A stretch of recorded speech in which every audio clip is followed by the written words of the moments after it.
दृष्टा अटला तो नेने काय रहाटला इंद्रिय ग्रामो।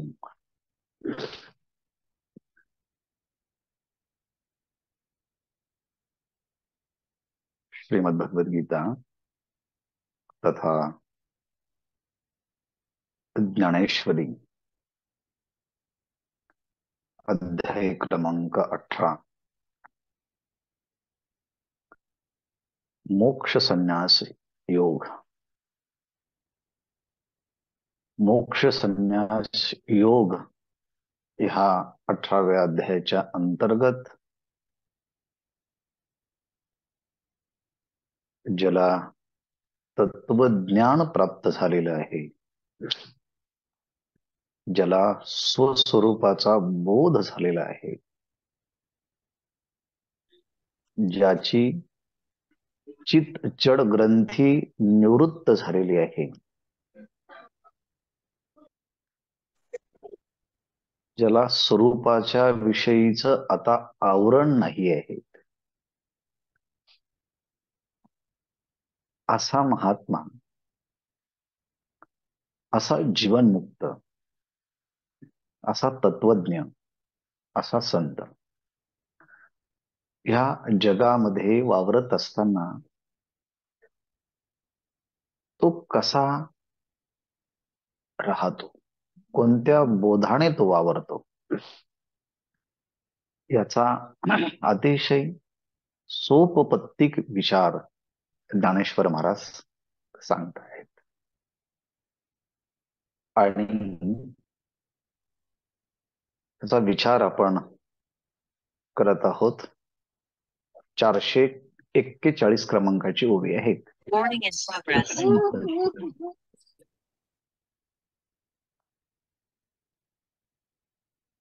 तैसा स्वस्वरूपे उठिला, जो दृश्यशी द्रष्टा अटला, तो नेने काय रहाटला इंद्रिय ग्रामो। तैसा त्याप्रमाणे स्वस्वरूपे उठिला, स्वतःच जे स्वरूप आहे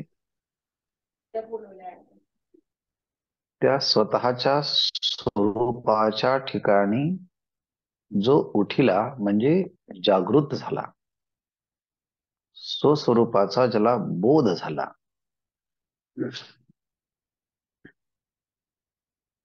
ज्याला आत्मसाक्षात्कार झाला,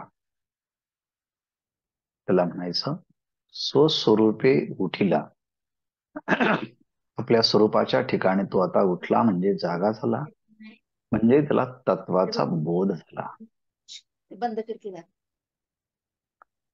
कोणाचा ऑडिओ चालू आहे, बंद करा। तैसा स्वस्वरूपे उठिला, मग आत्मस्वरूपाच्या ठिकाणी जागृत झाल्यानंतर असा आत्मजागृती संपन्न महापुरुष जगाकडे पाहताना काय घडतं? अज्ञानी पुरुषही जगाकडे पाहतो आणि ज्ञानी पुरुषही जगाकडे पाहतो, पण अज्ञानी पुरुष जेव्हा जगाकडे पाहतो तेव्हा तो त्रिपुटीने युक्त होऊन पाहतो।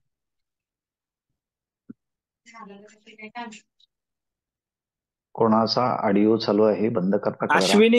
अश्विनी कोण आहे? अश्विनी, कृपया तुम्ही तुमचं एकतर म्यूट व्हा, नाहीतर हे करा, एक्झिट व्हा तुमचं, जर तुम्हाला करता येत नसेल तर प्लीज। अश्विनी,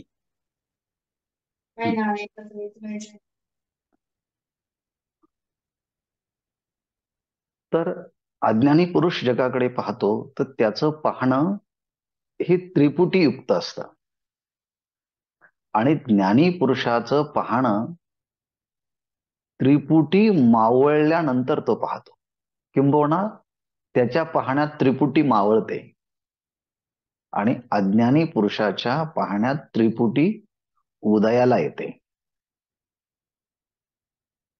हा दोघांच्या मधला फरक ज्ञानेश्वर महाराज समजून सांगताना शब्दाचा प्रयोग कसा करतात पहा। जो दृश्यसी द्रष्टा अटला.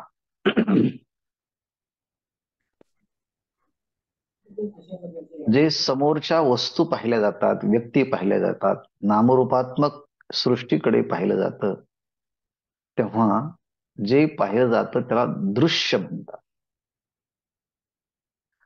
आणि त्या दृश्याला जो पाहतो तो द्रष्टा. द्रष्ट्याने दृश्याला पाहिल्यानंतर दोघांच्या संयोगातून जे निर्माण होतं त्याला दर्शन असं म्हणतात. म्हणजे एक आहे द्रष्टा, एक आहे दृश्य. द्रष्ट्याने दृश्य पाहिलं की मग जे ज्ञान उत्पन्न होतं ते दर्शनाचं. म्हणजे अज्ञानी पुरुष जेव्हा जगाकडे पाहतो तेव्हा हे 3 पुट असतात, द्रष्टा, दृश्य आणि दर्शन.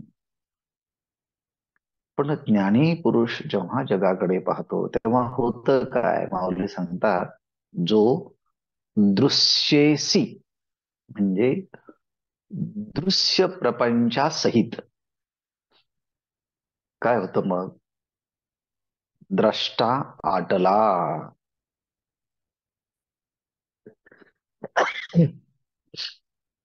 दृश्यसी द्रष्टा आटला म्हणजे काय बरं, जेव्हा दृश्य पाहतो तेव्हा त्या दृश्याच्या सापेक्षाने पाहणाऱ्याला द्रष्टा नाव येतं आणि द्रष्ट्याच्या सापेक्षाने जगाला दृश्य नाव येतं. म्हणजे द्रष्टा आणि दृश्य या दोन्ही संकल्पना या सापेक्ष आहेत. दृश्याने द्रष्ट्याला जन्माला घातलं आणि द्रष्ट्याने दृश्याला जन्माला घातलं. मी पाहणारा आहे, जे पाहिलं जातं ते दृश्य आहे आणि मग त्याचं मला दर्शन होतं. ही त्रिपुटी आहेत. पण ज्ञानी महापुरुष जेव्हा पाहतो तेव्हा दृश्य पदार्थाला जेव्हा पाहायला जातो तेव्हा दृश्य पदार्थाचं अधिष्ठानच त्याला प्रतीतीला येतं. आणि जे दृश्याचं अधिष्ठान आहे तेच माझं अधिष्ठान आहे. मग जे मी मला पाहतो तेच पाहणं आता दृश्याच्या ठिकाणी त्याला दिसायला लागतं. म्हणजे दृश्य पाहायला गेला की त्याला स्वतःच रूप दिसतं, चैतन्य स्वरूप दिसतं, तत्व स्वरूप दिसतं. आणि म्हणून ज्ञानेश्वर महाराज म्हणतात, दृश्येसी तो पाहायला गेला दृश्य. आता दृश्य दिसतच नाही, तिथं आत्मचैतन्याचीच प्रतीती येते. मग जर दृश्य दृश्य रूपाने प्रतीतीला नाही आलं तर त्याच्या सापेक्षत्वाने त्याच्याकडे आलेला जो काही भाव आहे तो द्रष्टेपणाचा भाव, तो द्रष्टेपणाचा भावही मावळून जातो. मग शब्द प्रयोग करताना माऊली कसा करतात पहा, जो दृश्येसी द्रष्टा आटला म्हणजे दृश्यासहित द्रष्टा भावही आता समाप्त झाला. मग आता दृश्यही नाही, द्रष्टाही नाही. मग खाली काय राहिलं, खाली फक्त दृंग मात्र राहिलं. दृंग मात्र म्हणजे केवळ चेतन तत्व राहिलं. तिथे पाहणारा आणि पाहिलं जाणार ही त्रिपुटी मावळली. कधी मावळली हो, ज्ञानेश्वर महाराज सांगतात, स्वस्वरूपे उठला, ज्याला आत्मस्वरूपाची जागृती बोध झाला.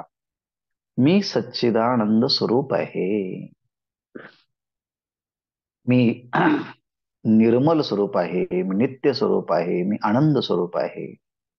आणि ते तत्वस्वरूप सगळीकडे व्यापक आहेत.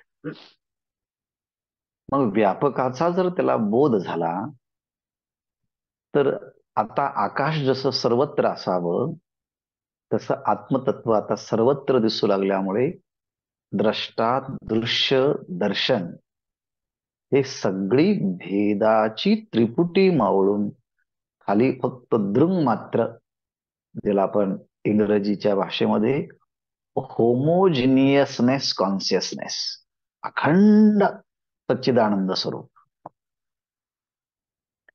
आता प्रलय काळचा जो प्रलय कालाच्या वेळेस जिकडे तिकडे पाणीच पाणी झाल्यानंतर आता त्या पाण्याला ओघ म्हणता येत नाही, मग काय, जलमय आहे सगळं. तसं आता स्वस्वरूपे उठला, स्वस्वरूपाचा बोध झाला. आणि मग आता त्या साक्षात्काराच्या समयी जो आता दृश्यसी द्रष्टा आटला, दृश्यासही द्रष्टाही समाप्त झाला, खाली फक्त दृंग मात्र स्वरूप राहिला आहे. आणि मग तो नेने काय राहटला इंद्रिय ग्रामो, मग असा महात्मा पुन्हा इंद्रियांच्या स्तरावरती येऊन मी सर्व काही करत आहे असं त्याला ज्ञान कसं काय होईल?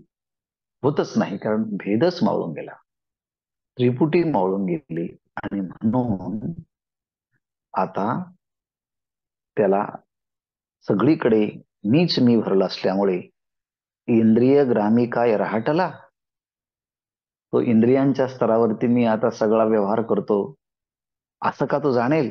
नाही, त्याला हेही कळत नाही. नेणो, त्याला ही स्थिती राहत नाही.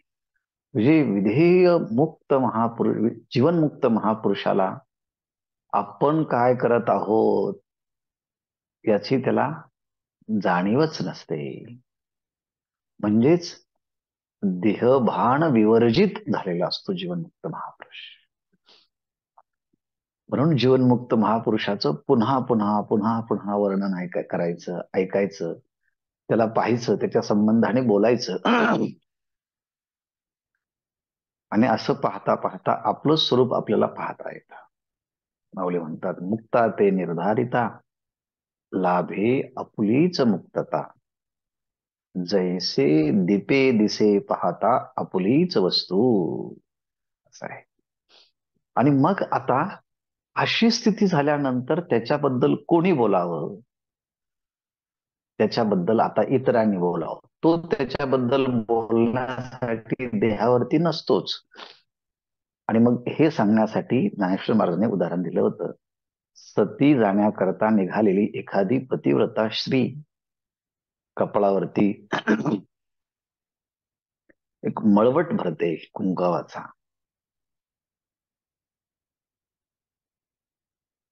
सर्व अलंकार परिधान करते,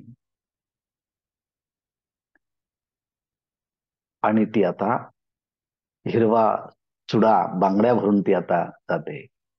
परंतु लोक तिच्याबद्दल बोलतात, परंतु ती आता देहाकडे पाहत नाही, लोकांकडे पाहत नाही, अग्नीकडे पाहत नाही. तिला अग्नी दिसत नाही, लोक दिसत नाही, स्वतःच अलंकार दिसत नाही, काहीच दिसत नाही. आणि मग अशा ह्या अवस्थेमध्ये लोकांनी तिचं वर्णन करावं, तिला काही कळत नाही. किंवा युद्धभूमीमध्ये गेलेला एखादा योद्धा अतिशय चपखलीमध्ये शत्रूंना परास्त करतो, पण हे करत असताना त्याच्या अंगाला किती घाव झाले आहेत तो मोजत नाही. इतरांनी मोजावे, इतरांनी पाहावे. पण तो वीरश्री अंगामध्ये एवढी आलेली असते की तिच्या आवेगानं स्वतःचा देहभावच तो विसरलेला असतो, फक्त समोर शत्रू आहे. असे उदाहरणं देत देत ज्ञानेश्वर महाराजांनी या सिद्धांतापर्यंत आले. तैसे स्वस्वरूपे उठला, जो दृश्यसी द्रष्टा अटला, तो नेणे काय राहटला इंद्रिय ग्रामी. आता मागे ज्ञानेश्वर महाराजांनी, अर्थात भगवंताने सांगितलं होतं, हत्वापि सैमान लोकान न हंती न निबध्यते. त्याने ह्या सगळ्या लोकांचा घात केला तरी त्याने तो घात केला आहे असं म्हणू नये. हत्वापि सैमान लोकान न हंती, त्याने हनन केलं आहे असं म्हणू नये. तसं का म्हणू नये याची कारणमीमांसा ज्ञानेश्वर महाराजांनी या 2 ओव्यामध्ये दिली आहे. 2-3 ओव्यात दिली आहे. दृष्टांत पहा म्हणजे सहज समजेल. आगा थोरी कल्लोळी कल्लोळ साने लोपता तिरीचे जने एकी एक गिळले हे मने माणिजे जरी तरी उदका प्रती पाही कोण ग्रासी तसे काही तैसे पूर्णा दुजे नाही जे तो मारी. पहा, अगा थोर कल्लोळी साने कल्लोळ लोपता. एक मनुष्याचा आहे, समुद्राच्या किनाऱ्यावरती उभा आहे आणि समुद्राच्या किनाऱ्यावरती उभा राहून समुद्रातील लाटांचं तो दर्शन घेत आणि घेत असताना त्याचं असं लक्षात आलं. काय लक्षात आलं? थोर कल्लोळी अर्थात थोर म्हणजे मोठे, कल्लोळ म्हणजे लाट. थोर कल्लोळी मोठ्या लाटेने काय केलं आहे? साने कल्लोळ लोपता. एक मोठी लाट आली आणि मोठ्या लाटेने काय केलं? छोट्या लाटेला नष्ट केलं, समाप्त करून टाकलं. किंबहुना मोठ्या लाटेने छोट्या लाटेला गिळून टाकलं, नष्ट केलं. मारणारी मोठी लाट आणि समाप्त होणारी लहान लाट. माऊली म्हणतात बघा ना हो, थोरी कल्लोळी मोठ्या लाटेने काय केलं आहे? साने कल्लोळ लोपता लहान लाटेला लोपून टाकलं, समाप्त केलं, नष्ट केलं, गिळून केलं. असं आपण पण पाहिलं असेल बऱ्याचदा. आणि हे सगळं पाहत असताना तीरावरचे लोक बोलत आहे. तिरीचेनी जने, तिरीचेनी जने असं म्हणत असताना तीरावर असणाऱ्या जनांच्या द्वारे, लोकांच्या द्वारे चर्चा सुरू झाली. काय सुरू झाली चर्चा? एकी एक गिळले हे मने मानिजे जरी. एकी एकी एकी एक गिळले हे जरी मनी मानिजे. त्यांच्या मनाने आता अशी मान्यता केली. अहो म्हटले, काय आहे इथे? एक लाट दुसऱ्या लाटेला गिळते हो. असं तीरावर उभे असलेल्या लोकांनी पाहिलं आणि त्यांच्या मनोमन ही चर्चा सुरू झाली. अगा थोरी कल्लोळी साने कल्लोळ लोपता. अच्छा, तिरीचे जने एकी एक गिळले हे जरी मानिजे. जरी त्यांनी असं मानलं की एका मोठ्या लाटेने लहान लाटेला गिळलं. अच्छा,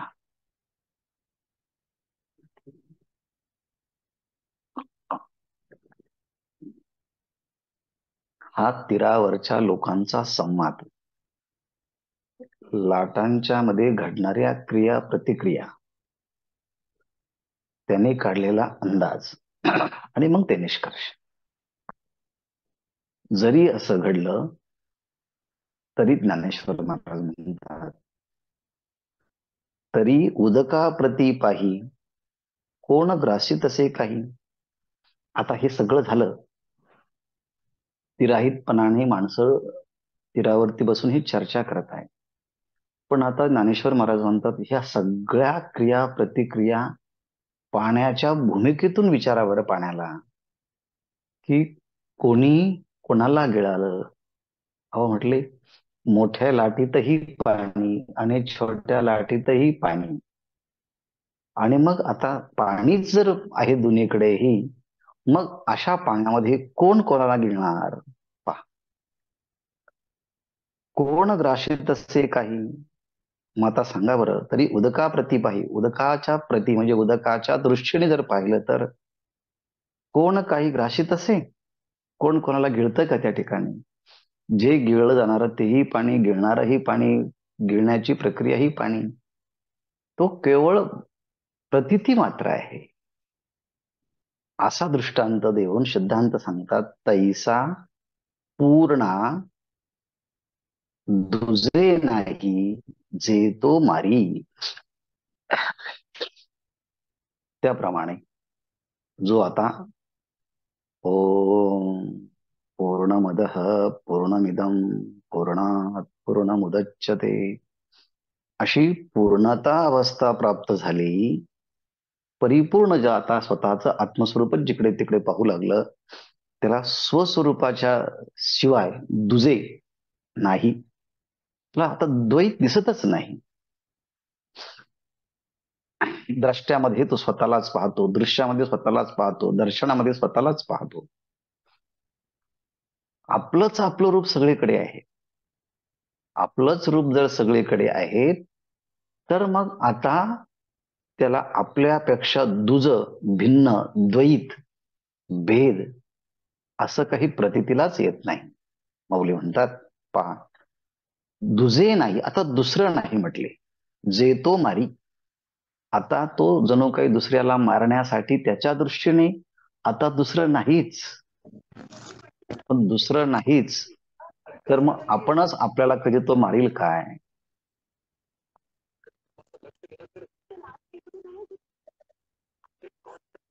क्षीरसागर मॅडम आहेत का? त्यांचा फोन ऑडिओ बघा चालू आहे मॅडम.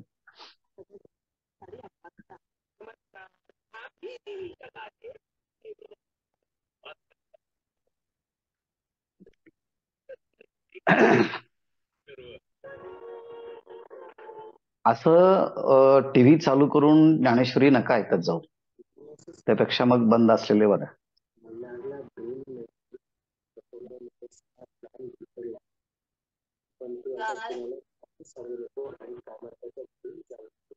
कोणाचा ऑडिओ चालू आहे?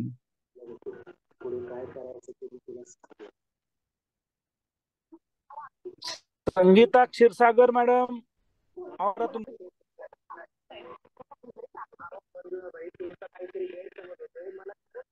Sangeeta Kshirsagar, Kshirsagar madam, Kshirsagar madam.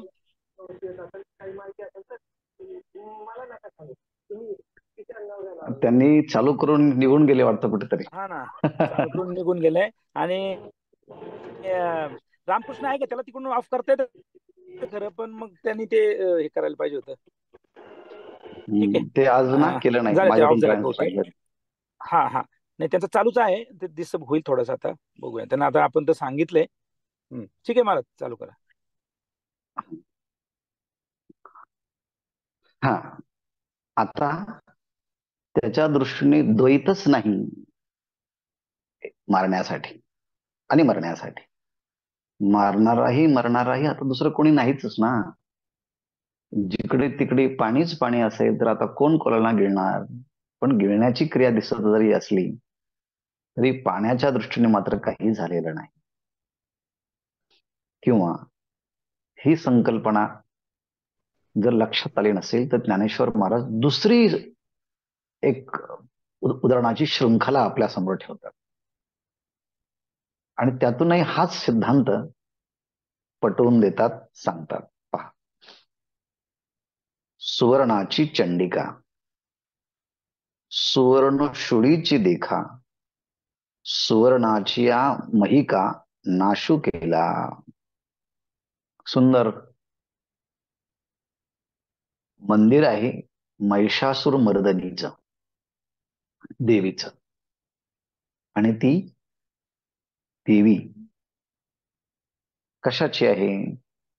सुवर्णाची चंडिका, म्हणजेच सोन्याची देवी आहे. बर, सोन्याची देवी आहे. आणि तिने आपल्या हातामध्ये धारण केलेला जो त्रिशूळ आहे तोही सोन्याचा आहे. सुवर्ण शूळेची देखा, शूळ म्हणजे त्रिशूळ. तिच्या हातामध्ये जो त्रिशूळ आहे तोही सोन्याचा. चंडिका देवी जी आहे तीही सुवर्णाची.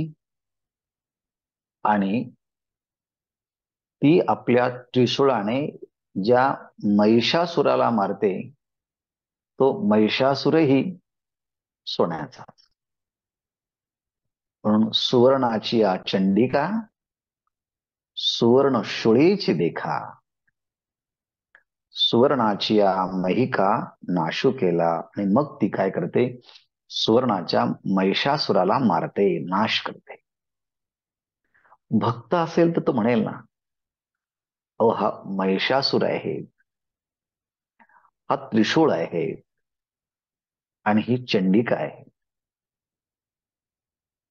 भक्तीच्या व्यवहारातून जर पाहिलं, चंडिका, त्रिशूळ, महिषासूर, मरणारा महिषासूर, मारणारी चंडिका आणि मारण्याचं साधन जे आहे तो त्रिशूळ आहे. हा व्यवहार आहे म्हटले, होतो ना तिथे. सुवर्णाची चंडिका, सुवर्ण शोळीची देखा, सुवर्णाच्या महिका नाशू केला. इथे सुद्धा दोन ओव्यांचं युग्म एकत्र आहे. पण हा व्यवहार कुठे घडतो माऊली म्हणतात, तो देवल देवलवसिया कडा, व्यवहार गमला फुडा. देवलवसिया कडा, परंतु भक्ताच्या दृष्टीने अध्यात्माच्या व्यवहारातून पाहिलं तर देव आहे, महिषासूर आहे, चंडिका आहेत आणि ती मारते. हा सगळा व्यवहार पुढा म्हणजे अगदी खरा गमला, वाटला, भासला, प्रतीला आला. बर, हे सगळं झाल्यानंतर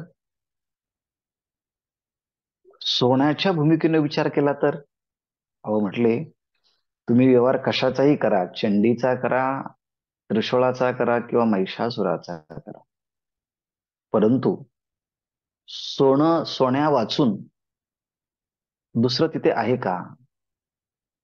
वाचोनी शूळ महिषा चामुंडा सुवर्णाची. अहो सोन्या वाचून दुसरं काही नाहीच आहे. देवी चामुंडेमध्ये सोनच, महिषासुरामध्ये सोनच आणि त्रिशूळामध्ये सुद्धा काय आहे, सोनच आहे. सोन्याच्या भूमिकेतून पाहिलं तर सगळं सोनच आहे. ज्याला मारायचं ते सोनं, ज्याने मारायचं ते सोनं, मारणाराही सोनच आहे. पण भक्तीच्या माध्यमातून, अध्यात्माच्या व्यवहारातून मात्र हे असा व्यवहार घडला. तरी सोन्याच्या भूमिकेतून पाहिलं तिथे कोण कोणाला मारणार आहे? तस अज्ञानांच्या भूमिकेतून ज्ञानी महापुरुषाच्या कडनं या संपूर्ण सृष्टीचा घात झाला, तरी त्याने घात केला आहे असं म्हणू नये. कारण आत्मदृष्टीने तो स्वतःच्या पेक्षा भिन्न दुसरं काही मानतच नाही. त्यामुळे त्याच्याकडनं त्रैलोक्याचा घात होणं शक्यच नाही. असा एक भाव आहे. आता हे 4 ओव्यांचं म्हणजे 2-2 ओव्यांचं युग्म करून 41 ओवी मधला तो सिद्धांत सांगितला. आता ह्या 4 ओव्या समोर ठेवून पुढची 5वी अशी ओवी देतात की आणखी आपल्याला ही गोष्ट, ज्ञानी महापुरुषाच्या संबंधाची गोष्ट अधिक स्पष्ट होते. असे दृष्टांत ज्ञानेश्वर महाराजांनी कुठून कसे शोधले कल्पनाच करता येत नाही. पहा, पै चित्रीचे जळ हुतांशू, तो दृष्टीचाची अभासू, पटी आगी ओलांशू दोन्ही नाही. पहा, एका छान अशा सुताचा एक छानसा पडदा आहे, वस्त्र आहे, पट आहे, कॅनॉस आहेत असं म्हणूया आपण. आणि त्या सुताच्या पडद्यावरती त्या सुताच्याच माध्यमातून 2 चित्र काढले. एक चित्र असं आहे, चित्रीचे जळ म्हणजे पावसाळ्यामध्ये अत्यंत मुसळधार पाऊस पडतोय असं एक चित्र त्या वस्त्रावरती दिसत आहेत. आणि दुसऱ्या बाजूला अत्यंत मोठमोठ्या अग्नीच्या ज्वाळा प्रज्वलित झालेला अग्नी त्या ठिकाणी, धुमधुमत अग्नी त्या ठिकाणी दिसतोय. अग्नीच्या ज्वाळा त्या ठिकाणी उमटत आहेत, असं चित्र दिसतंय. आता हे दोन्ही चित्र ज्या पटावरती आहे, ज्या वस्त्रावरती आहेत, लोक म्हणतात पहा ना कसा अग्नी प्रज्वलित झालेला आहे. त्या अग्नीच्या ज्वाळा एकापेक्षा एक कशा उंच जात आहेत. दुसरे म्हणतायत बघा ना किती छान मुसळधार पाऊस पडतोय. म्हणून चित्रीचे जळ, चित्रामध्ये असणारं जल म्हणजे पाऊस आहे. आणि हुतांशु म्हणजे अग्नी आहे.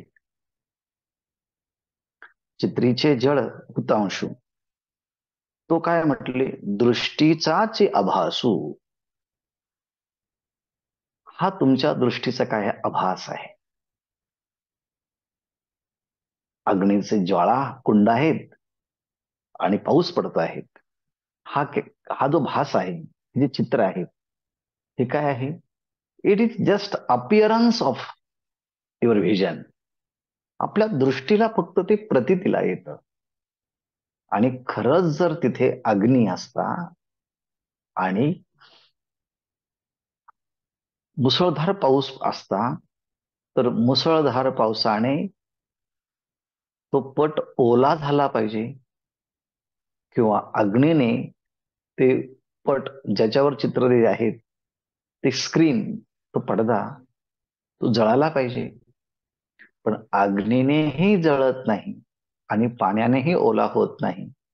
मग ते काय आहे, चित्र फक्त दिसण्यापुरतं चित्र आहे. पावसाच्या द्वारे ते वस्त्र ओलही होत नाही आणि अग्नीच्या द्वारे ते जळालाही जात नाही. मग काय फक्त म्हणण्यासाठी आहे.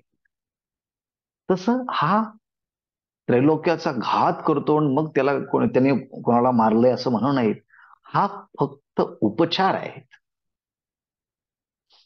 काय सगळं वस्त्रच आहे. अग्नीमध्येही काय आहे, ज्वाळांच्या मध्ये वस्त्रच आहे. आणि पाण्याच्या लाटांच्या मध्ये तिथे काय आहे, वस्त्रच आहे. चित्रांच्या मध्ये आडवे उभे धागे सुतच आहे आणि पटाच्या मध्येही काय सुतच आहे. फक्त आता दृष्टीचा हा एक पाहण्याचा प्रकार आहे. तैसे चित्रीचे जळ हुतांशु, तो दृष्टीचाचे आभासू. पटी आगी, त्या पटाच्या मध्ये अग्नी, किंवा ओलांशू, किंवा त्यामुळे इथे पट ओला झाला आहे, असं दोन्हीही नाही. पटी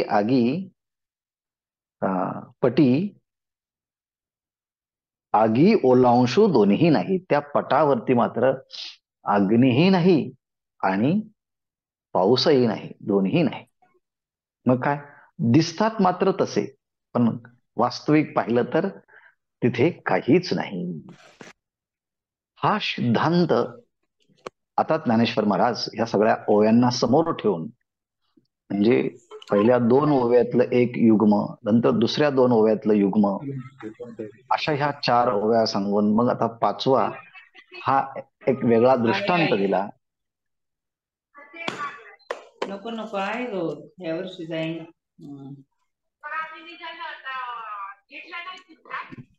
Deore madam, Deore sir, Deore audio madam आपला माईक चालू आहे, प्लीज बंद करा. हा हे सगळं दृष्टांत देऊन ज्ञानेश्वर महाराज पुन्हा सिद्धांतावरती येतात. जो सिद्धांत ज्ञानेश्वर महाराजांनी 41 ओळीमध्ये सांगितला, तो सिद्धांत आता पुन्हा लोकांच्या दृष्टीने आता कसं आहे ते पहा. ज्ञानी महापुरुषाला लोक कसे पाहतात. मुक्ताचे देह तैसे, हालत संस्कार वशे, तो देखून लोक पिसे करता म्हणती. मुक्ताचे देह तैसे, जो जीवनमुक्त महापुरुष आहे त्याच्या लौकिकातला हा सगळा व्यवहार तुमच्या आमच्या सारखाच दिसतो. किंबहुना सामान्य माणसापेक्षा जीवनमुक्त महापुरुष लौकिकामध्ये अतिशय चांगला व्यवहार करतात. परफेक्शन असतं त्यांच्या व्यवहारामध्ये, त्यांना थोडीही त्रुटी चालत नाही. अष्टादशाच्या माध्यमातून आम्ही हे नेहमी अनुभवतो. म्हणून मुक्ताचे देह तैसे मी कसं काय चालतं, हालत संस्कार वशे. आतापर्यंत त्याने परमार्थ केलेला असतो, चिंतन केलेलं असतं, ध्यान केलेलं असतं, भजन केलेलं असतं, सत्संग केलेला असतो, अध्ययन केलेलं असतं, परोपकार केलेला असतो, साधना केलेली असते. हे सगळे संस्कार त्या जीवनमुक्त महापुरुषाच्या वरती झालेले असतात. त्यांनी ते सगळे केलेले असतात. ते संस्कार सगळे त्यावरती अगोदरच्या साधनेतले असतात. मग त्या मागच्या संस्काराच्या अनुसार मुक्ताचे तैसे देह हालत. हालत असं म्हणताना त्याच्या शारीरिक क्रिया, मानसिक क्रिया, बौद्धिक क्रिया, सगळ्या क्रिया घडताना लोक पाहतात. पण कशा घडतात त्या? संस्कार वशे, मागच्या संस्कारामुळे घडतात. आणि मग हे सगळं पाहिल्यानंतर ते देखोनी लोक पिसे करता म्हणतील. ते पाहिल्यानंतर लोक मात्र याला करता म्हणतात. तर कधी कधी लोक याला वेडा म्हणतात. लोक पिसे म्हणतील, लोक करता म्हणतील. कधी कधी हा तर करता आहे, कर्माचा करणारा, कर्म करणारा आहे. आणि दुसरं अर्थ केला तर पिसे लोक करता म्हणतील. पिसे विशेषण लोकांकडे जर लावलं आणि करता हे विशेषण ज्ञानी पुरुषाकडे जर लावलं तर पिसे लोक करता म्हणतील. परंतु वेडे लोक मात्र याला हा करता, कर्तृत्व, भोक्तृत्ववान आहेत असं समजतात. वेडे म्हणजे स्वतःच कर्तृत्व भोक्तृत्व ह्या संकल्पनेमध्ये अडकले असल्यामुळे, अविद्येने मायेने ग्रस्त असल्यामुळे मायेच्याद्वारे वेडे झालेले लोक ज्ञानी पुरुषाचा व्यवहार समजत नाही म्हणून त्यांना ते करता समजतात. आणि मग आता आणि तया करण्याही आतू घडोतीही लोका घातू परी तेने केला हे मातू बोलू नये. म्हणजे त्रैलोक्याचा घात करतो हा फक्त औपचारिक विधान आहे. तसं ते काही होऊ शकत नाही. कारण का म्हटले,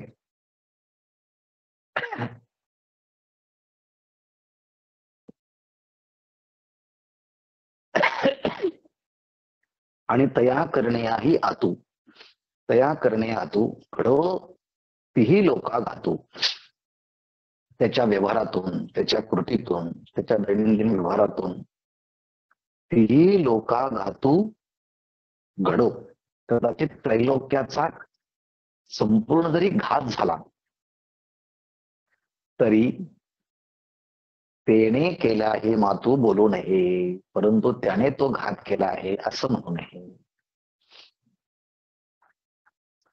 असं वाटतं की हे विधान कॉन्ट्राडिक्शन आहे काय, कॉन्ट्राडिक्टरी स्टेटमेंट आहे काय, परंतु हे कॉन्ट्राडिक्टरी स्टेटमेंट नाही. कसं काय? त्याने त्रैलोक्याचा घात केला आणि त्याने घात केला आहे असं म्हणू नये, असं म्हणणं हा विरोधाभासात्मक विधान दिसतं आपल्याला. दिसतं ना, म्हटलंय अगदी दिसतं, खरोखर आहे, दिसतं. पण पुढचं उदाहरण पहा.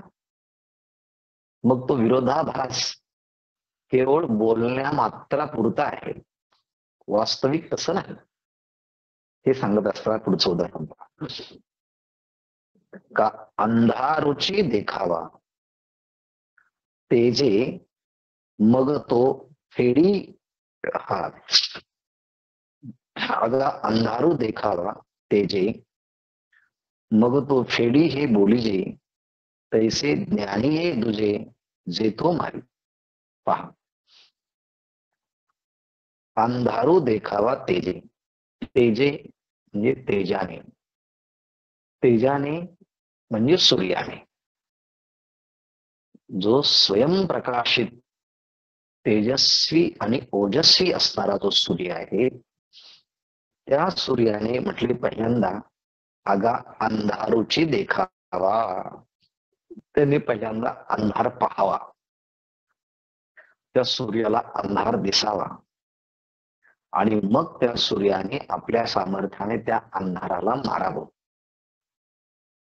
अगा अंधारोची देखावा तेजे, त्या सूर्याने पहिल्यांदा अंधार पाहावा ना, मग तो फेडी ही बोलीजी, आणि मग त्याने तो अंधार नाहीसा केला, नष्ट केला,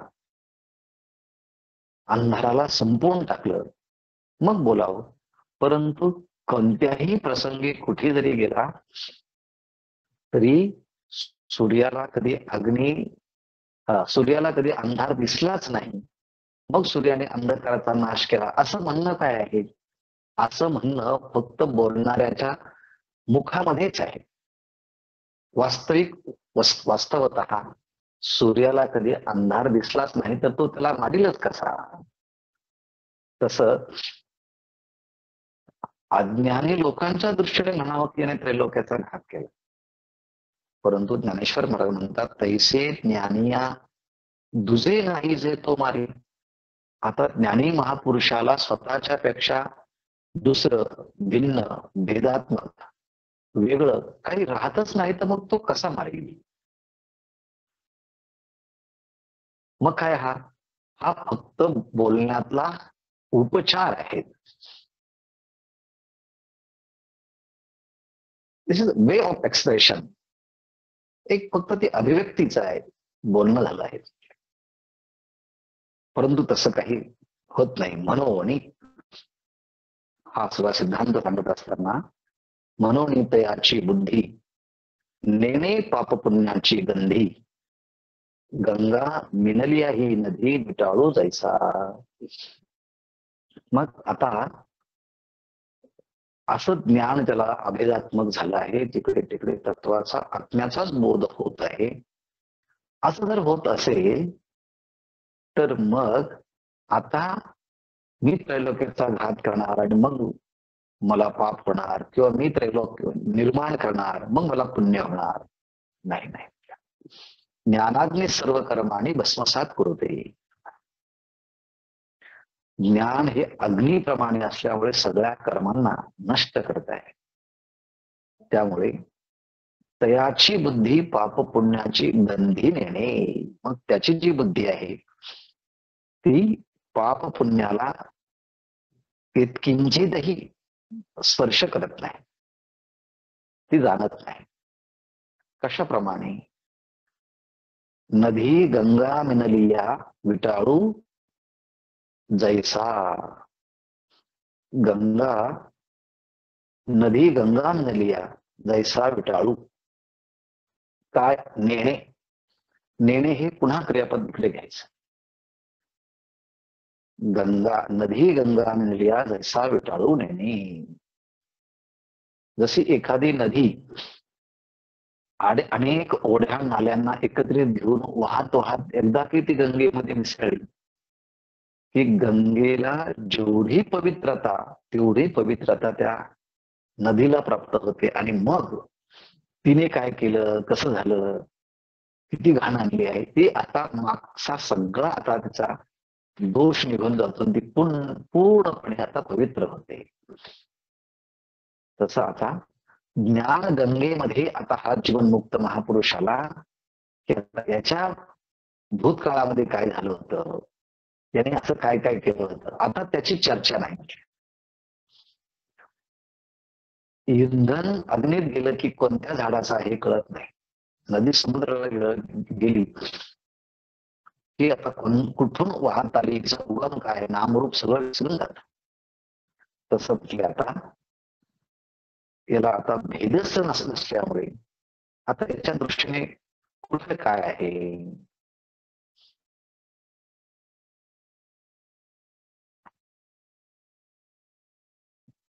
आणखी एक ओवी घेऊया आपण. आगीसी आगी झगटलिया काय पोळे धनंजया, की शस्त्रे रूपे आपण आपणची आगीसी आगी झगटलिया. अग्नीने इंधनाला स्पर्श केला की तो जाळून टाकतो, पण अग्नीने अग्नीला स्पर्श केला मग माऊली म्हणतात आगीसी आगी झगटलिया. अग्नीलाच अग्नी मिळाला, प्राप्त झाला, स्पर्श झाला. हे धनंजया काय पोळे. मग तिथे आता कोण कोणाला जाणणार, कोणीच कोणाला जाऊ शकत नाही, कारण का सगळं अग्नीच आहे. की शस्त्रे रूपे आपण आपणाची, हातामध्ये तलवार आहे, तलवारच तलवारीच्या मध्ये काय ती लागू शकते का. तलवार लागण्यासाठी दुसरी वस्तू असावी लागते.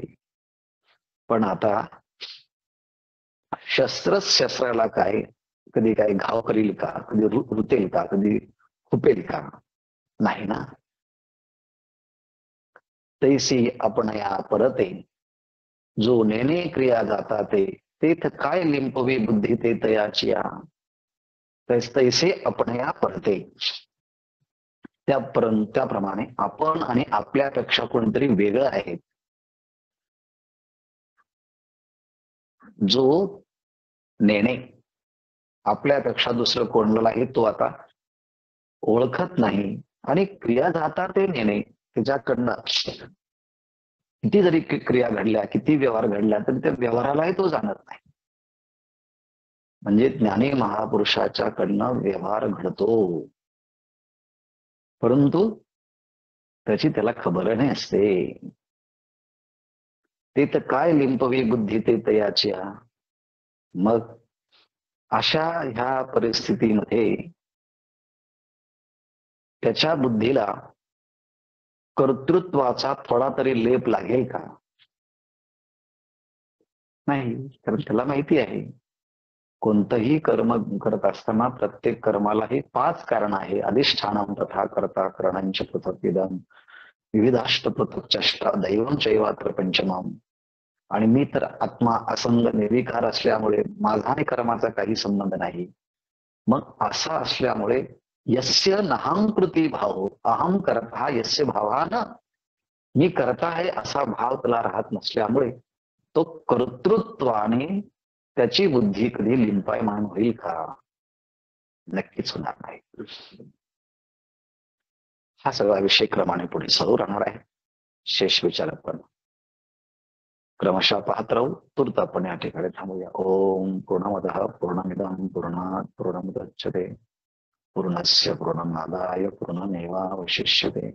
ओम शांती शांती शांती. रामकृष्ण.